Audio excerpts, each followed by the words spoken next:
นาะญาติไม่ทอง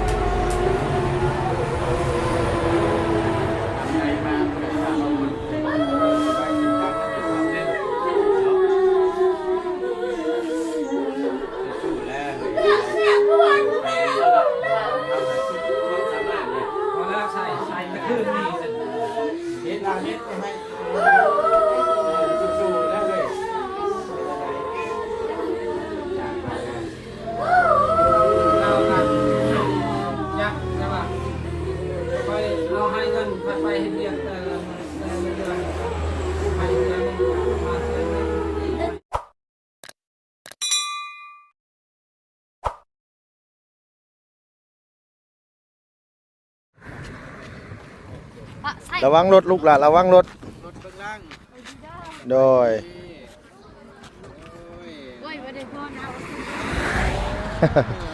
เป็นอะไรยังอยู่ดีมีเองอยู่เนาะโดยแม่จะไม่ตู้เจ้านั่นแหละจะงงโดยสบายดีโอ้ยแสดงความเสียใจน้ำเด้อบ่บุญคงเด้อโดยจักชิว่าอะไรโดยเสียใจน้ำแล้วเสียตอนจังมุ่งกันนะ4 โมงใช่จะเสียมื้อเช้านี่เนาะแบบเข้ากับมัดความสามารถแบบกลัวไปโดยที่แล้วบ่บุญคงเลยได้ครับเกิดแก่เจ็บใจเขาไปเวียดกับไปแล้วเขาจะรู้แต่อาการเอาพี่น้องเลยเนาะพอดีว่าทั้งบุญเพิ่นมาน้ำลังว่าสิให้เพิ่นนั่นว่าซื้อน้ำซื้อในมานี่แหละมากินทานน้ำเมตู้เพิ่นใหญ่แล้วบัดนี้เป็นดาวแล้วเนาะโดย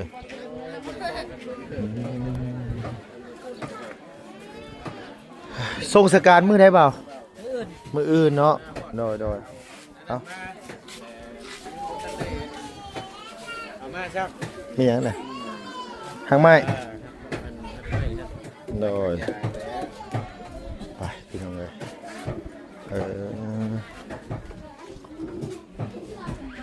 โดยสบายดี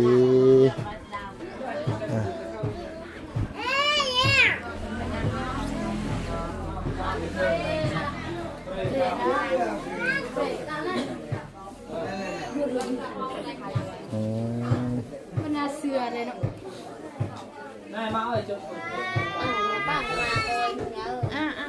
โดยบ่เป็นหยังเจ้าบ่เป็นหยังอ๋อบ้านเพิ่นนี่คือเพิ่นใส่อันนี้แบบนี้เลยเป็นบริษัทคือบ้านเฮาเนาะใช่แบบว่ากำลังจะกันแต่ว่าราคาแพง7 ล้านบ่โดยสุด1เงินบ่7 ล้านทำตัวนี้เท่าไรสันนี่มีแต่หีบเท่าไร2.5 ล้านพอหีบไปซื้อนะแต่ว่ามีครบชุดเนี่ย7 ล้าน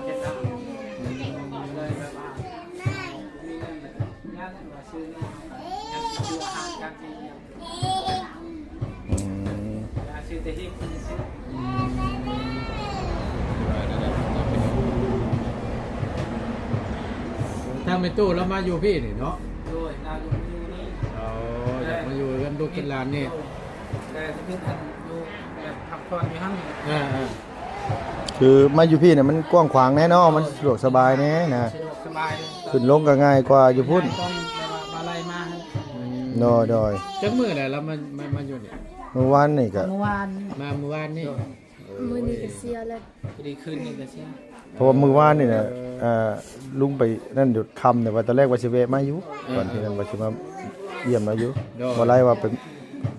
เพิ่นน้องไสมาเพราะว่าบ่ไล่มาเวียกมื้อวานนี่ฮ่าเต็มวันโตได้บ่ได้บ่น้ำโมเมนต์ยังไงโมเมนต์หนาวบวกน้ำหนาวน้ำเนี่ยนะนี่เนาะเมื่อวานจะไปยังมันอีกทองวานไปซื้อปิ้งไก่ทรงสการน้ำมืออื่นเนาะ ประมาณจักโมงบ่ายๆเนี่ยบ่ ประมาณอยู่ 8 โมง 9 10 โมงเลยแหละ 10 โมง เอ้าเพิ่นส่งยามมื้อเช้าบ่ ช่วงเช้าบ่บ่ผม เออ เป็น9 โมงนี่ติ โดย อ๋อ อ๋อ แต่คนไทยน่ะสวยเนาะช่วงบ่ายเนาะบ่ายเนาะ คนลาวผู้ไทยอย่างที่แบบบ่ายเนาะบ่าย3บ่าย3 แม่ โดย ครับเด้อ อ๋ออยู่พี่นี่ช่วงเช้าเนาะหมายความว่ามื้ออื่นนี่ต้องตื่นแต่เช้า แม่7 โมง 11โมง ตื่นแต่7 โมงเลยลุง โดย 9 โมงนี่ต้อง ต้องส่ง โดย เคลื่อนที่แล้ว โดย อืม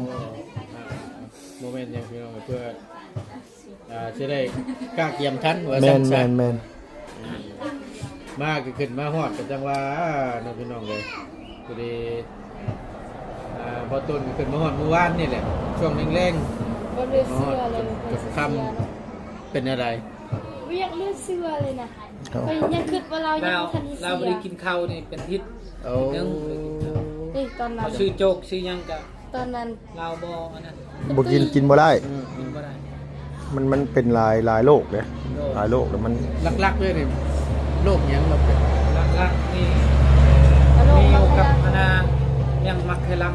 นิ้วมันกระดัง สุดโชมเนี่ย เอาไข่ลังชุดชม แต่ยังสุดท้ายก็นี่ บอกไงว่ามันกำลังเสื่อม เส้น แม่น แล้วก็คัดเลือดแล้วก็เลือดเม็ดเลือดขาว อ๋อ แล้วไล่นะ แล้วก็ ญาติ อันนั้น ข้าวพัวหนึงเฮาก็นึงมาก แล้ว บ่แต่ลักๆก็คือหมักไข่ลังนั่นแหละเพราะหมักไข่ลังบ่ทำงานกับอย่างอื่นก็ตามมาเบิดทุกอย่างอ่ะลักๆก็คือหมักไข่ลังคันว่าหมักไข่ลังเสื่อมสภาพแหละคือ โรค แล้ว จบละ แม่น ตัวนั้น แม่น กันนี่ แต่ว่าเขาพามมองว่าอยู่เซโปนนี่ได้บ่แบบมันมองเราเองแต่ว่าได้เดี๋ยวจะลงแทงจะมีเงินเข้าสิแต่ว่า ฟอก พูดแม่นก็ ฟอก ฟอกไตฟอกคำฟอกนี่ต้องไม่ฟอกตลอด พอกตลอดเนาะ ฟอกตลอด พอกตลอดเดือนหนึงก็ โอ้หลายนะผมคง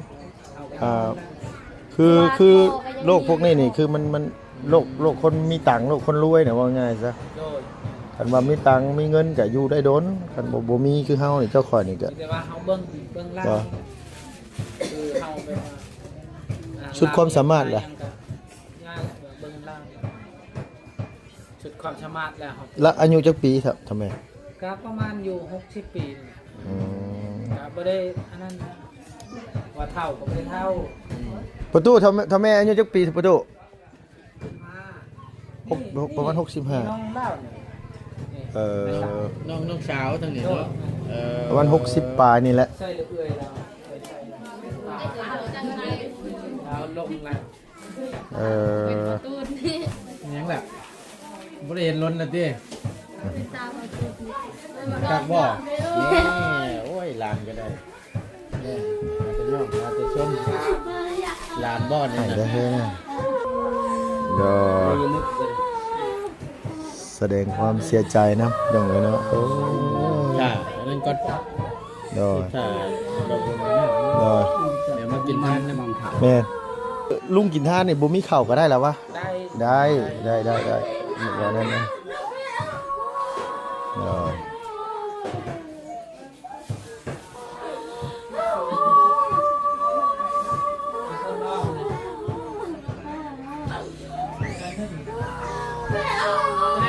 เอาพี่ใหญ่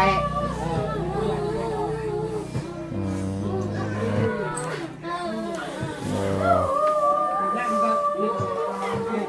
มื้ออื่นพี่น้องเพิ่นสิไปส่งเช้า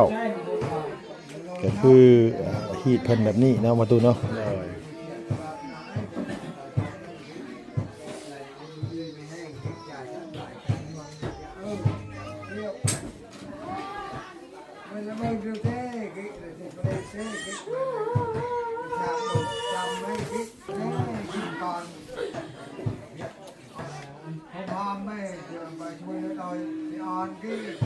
แต่พอเราคิดยังไง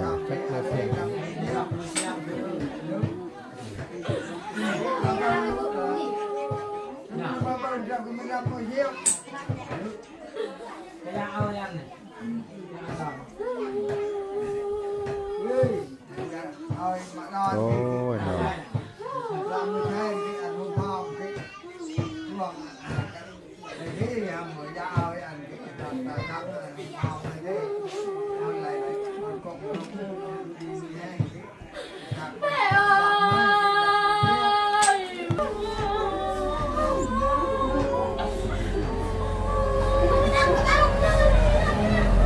ทาง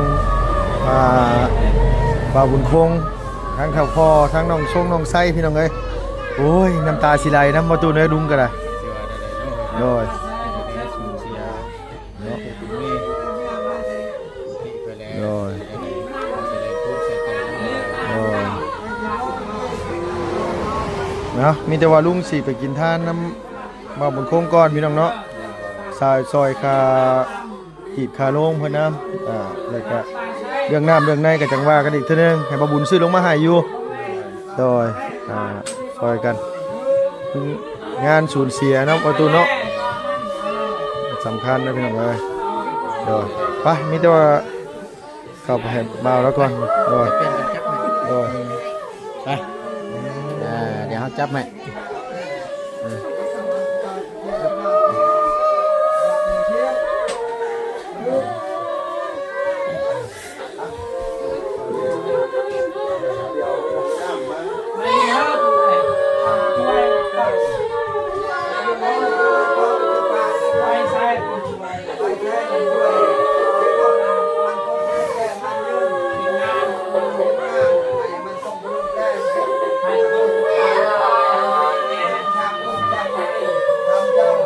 ได้ดุงบานนี่ เนาะยากไหมครับ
เดี๋ยวว่าเรื่องที่ว่าเจ้าไปให้การเจริญ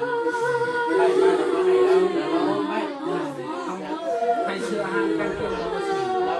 ได้กับความใจสุดเลยเราว่าเราเป็นเรื่องของให้ร้านได้นี้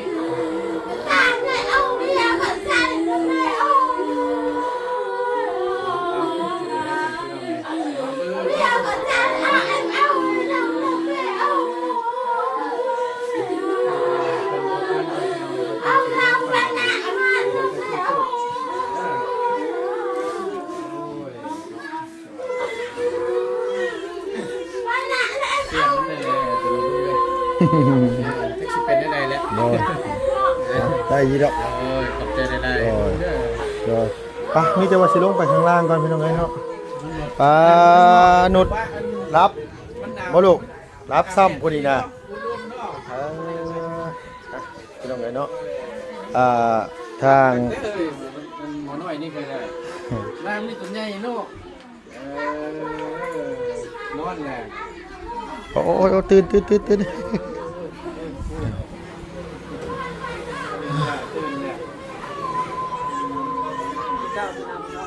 ะ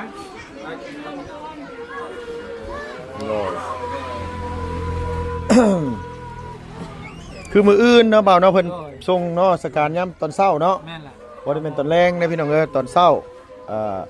ค่า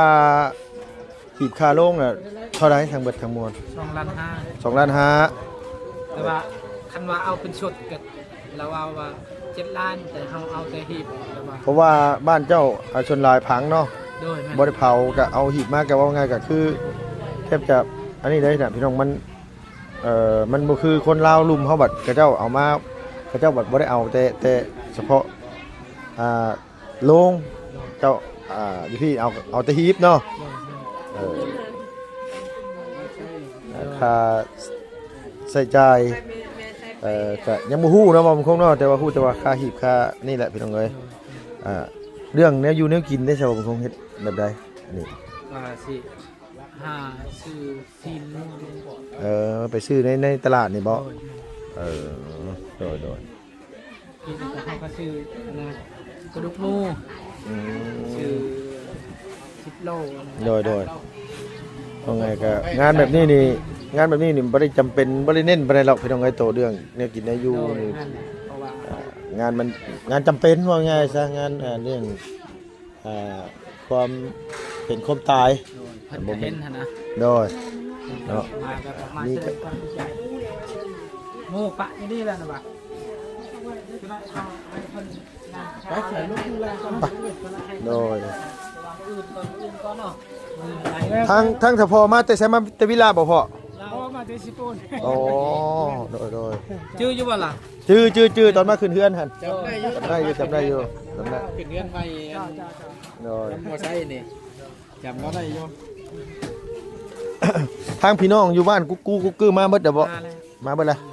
เออโดย พระเจ้าทำไมเห็นกิน โดยทางแม่บ้านทางนี้เนาะ แรงแห่งคนมาลายแล้ว มาแรง เย็น มีคนจะพา โดยจะมาแรงกับสิมางานอยู่น้ำกันนี่แหละพี่น้องเอ้ยกันมานั่นก็ได้เนาะตุนเนาะไอ้เดี๋ยวมันสูญเสียละกับอีกอย่างเขาก็ได้ขึ้นมานี่แล้วฮะอันนี้พูดนะ ไหน ผู้ตีไพ่ซัมซิลิตมักกะล็อกอยู่ทางนี้นะ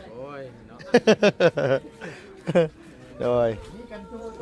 เนาะ โดยแมนงานแบบนี้มันต้องมีพี่น้องเอ้ยเนาะผู้มาทางพี่บ่าทีนี้ โดยสบายดีเด้อทางนี้เด้อโดยโอ้สาวน้อยเตะบานบ่เจ้าน่ะ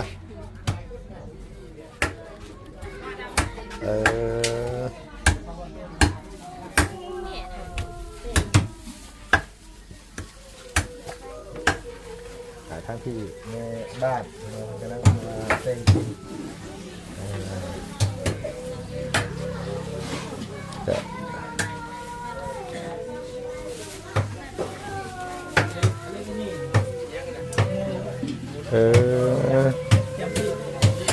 โดยเอาบ่ตุนเนาะบ้านเขาเจ้านี่แบบว่านั่งอยู่นี่ก็ได้เนาะ แม่ บ้านเฮาแบบบ่ได้เนาะ บ่ได้เลย บ่ได้บ้านเฮา ต้องแยกออกไป ต้องแยกนะบ้านเฮาอันนี้อยู่ที่เป็นบ่แยกพี่น้องเอ้ยมันเป็นฮีตไผฮีตมัน แม่เดี๋ยวขึ้นเบิ่งเพิ่นไปชมกิจการนี่สอนชับ โดยเนาะที่บ้านเฮานี่คือแบบทั้งศพอยู่เทิงๆนี่บ้านเฮาบ่ให้เข้าใกล้เลย แม่ เนาะโดย ใกล้ไว้ ว่าง่ายคือมาผ่านทางนี้นี่ได้ แต่ผ่านทางนั้นบ่ได้เนาะโดยเอาสบายดีเด้อบ่าวกุ้งเด้อโดยแสดงความเสียใจนํพี่น้องเอ้ย เสียใจในครั้งนึง โดยล่าสุดมันมาดไปนี่ก็คือบ่าวจันทร์เนาะมาขึ้นมาเทิงมีแบบมาบุญโคงห่างกันบ่ฮอดอาทิตย์ซ้ำได้นี่นะ ขึ้นมาก็ต้อนรับจะได้ก่อยกันเลย โดย มาฮอดเมื่อวานตื่นมาเช้ามาเพราะว่าเสียแล้ว ตอนทำประตูขึ้นมากะสิตอนทับอันอื่นใครนะตอนทับมี เนาะ มันเจ็บมันเป็นเกิดแก่เจ็บตายมันเป็นเรื่องปกติภัยกับพ่อกันเบิดสุคนภัยก็เจอเพราะฉะนั้นก็มีแต่ว่า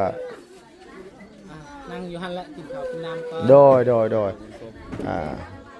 กสิแล่นไปโดดคลิปก้อนพี่น้องเอ้ยให้พี่น้องเพิ่นติดตามเพื่อเพิ่นอยากสดอยากซอยเรื่องกินกินท่านเรื่อง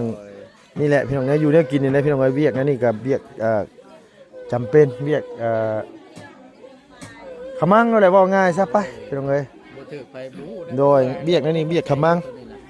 ว่าง่ายเวียกจำเป็นสุดแหละอันนี้นะเรื่อง ชุดความสามารถแบบว่าโลกคือว่าตูนเรากับลุงว่าโลกแบบโลกคนรวยนะ นอนรับเป็นหลายโรคคันรับเป็นเกี่ยวกับไตวายระยะสุดท้ายนี่ค่อนข้างสิยากอันนี้นี่คือสำคัญคือแบบว่าเจ้าสิมีเงินสำใดกะเอาบ่อยู่น่ะ ตามว่ามียื้อได้บ่เป็นยื้อได้อยู่ตาม ได้ คนมีเงิน แม่น นั่นไม่เช่าบ่นี่ บ่เซาบ่มีคำว่าเซา ทาง FC เพิ่นก็แบบว่าเป็นห่วงนะกระตุ้นแม่นะแบบว่าหายใจยากนะให้คอยแบบพาไปห้องหมอยังพาไปห้องหมอมันก็บ่ฮับ บ่ง่ายว่าเพิ่นเอาบ่ได้แล้วเพิ่นเอาบ่อยู่แล้ว ชุดความสามารถ โดยเพิ่นว่าง่ายเพิ่นเอาบ่อยู่เพิ่นเอาบ่ได้แล้วมันก็เลยแบบนี้แต่ว่าตามนั้นแหละพี่น้องเอ้ยไปแล้วก็ ผู้อยู่กับ วิดวางเนาะนั่นแหละเห็นไหมมันเป็นมันอันนี้แหละเด้โดยมีแต่ว่าตามนั่นแหละประตูน้อยเนาะเอาโอเคไป อยู่ดีมีแห้ง โดยเอาโอเคแล้วบอกผมคงได้เสด็จโดยมีแต่ว่าลุงไปลงคลิปก่อนเดี๋ยวลุงสิกลับมาใหม่สบายดีลูกๆล่ะไปอาบน้ำอาบในเนี่ย ขอบใจละลาย โดยโดย ไปอาบน้ำอาบในนี่เด้อ โดย เป็น โดย งานยินดี โดยแสดงความเสียใจ โดยเห็นได้มัน ใจละลาย เป็นเลยเด้อันนี้ก็โดย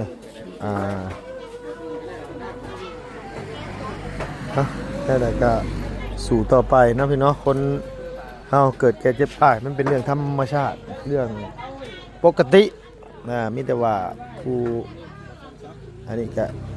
ยังอยู่กระสู้ไปผู้เสียไปแล้วก็ปิดไปเนาะพี่น้องเอาขอบคุณกับคุณในไลน์พี่น้องอยู่ดีมีแห้งผู้ใดอยากสดอยากซอยเดือนกินท่องกินทานบ่าวบุญคง